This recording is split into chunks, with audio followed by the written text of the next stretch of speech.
¿Nos puedes decir tu nombre y tu cargo, por favor? Sí, soy Yolanda Salvador, la alcaldesa de Alventosa en Teruel. Muy bien. Alventosa, tenemos entendido que en el Camino del Santo Grial es un punto muy importante. ¿Nos puedes desarrollar un poquito por qué es tan importante empezar el camino como mínimo desde Alventosa para llegar a Valencia? Pues porque quien empiece el camino desde Alventosa obtendrá su credencial en la llegada a la Catedral de Valencia. ¡Qué maravilla! Esto de tener una acreditación de la Asociación Cultural Camino del Santo Grial como caballero o dama del camino, sí o sí, entonces tiene que ser mínimo desde Alventosa. Sí, así está establecido por la asociación y así va a figurar en el folleto que ya tenemos publicado.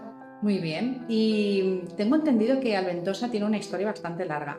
¿Es cierto que fue encomienda templaria, que aquí quedan restos, vestigios de un castillo templario?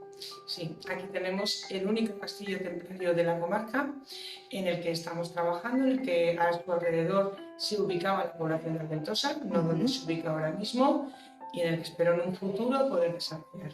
Muy bien, también tengo entendido que esta zona también es Starlight. Desde aquí también podemos ver el cielo. Bueno, tenemos el mejor cielo de la península y no en vano, a 40 kilómetros escasos de aquí, se encuentra el segundo observatorio más importante del mundo, Galáctica, que ha abierto sus puertas este verano y al cual os invito a visitar porque la experiencia puede ser inolvidable. Bueno, tenemos entendido que el Camino del Santo Grial se está desarrollando con múltiples vertientes, actividades, pero también Alventosa es una población de cultura. Explícanos con 4 pinceladas cuáles son las fiestas principales que soléis hacer en verano y, bueno, animar a la gente que Alventosa son 365 días al año.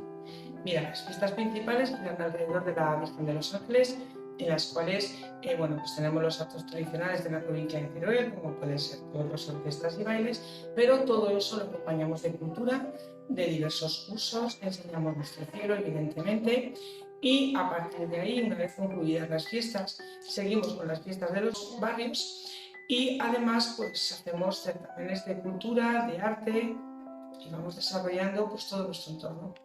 Pues decirte que muchísimas gracias porque siempre has acogido súper bien a la Asociación Cultural Camino del Santo Grial, que nos encanta venir a Alventosa y que, bueno, que eres una gran anfitriona. Así es que muchísimas gracias e invítanos a venir a Alventosa. Venga. Bueno, sabéis que las puertas de Alventosa están abiertas para todo el mundo, en especial para la Asociación de Sanidad, sin lugar a dudas. Pero vamos, nosotros, si por algo se nos conoce, es porque solemos acoger bien a todo el mundo. Nos gusta que la gente venga a nuestro pueblo, que se conozcan y los hacemos partícipes de cualquier actividad que tengamos. Pues muchas gracias, doña Yolanda. Nos vemos en Alventosa. Gracias.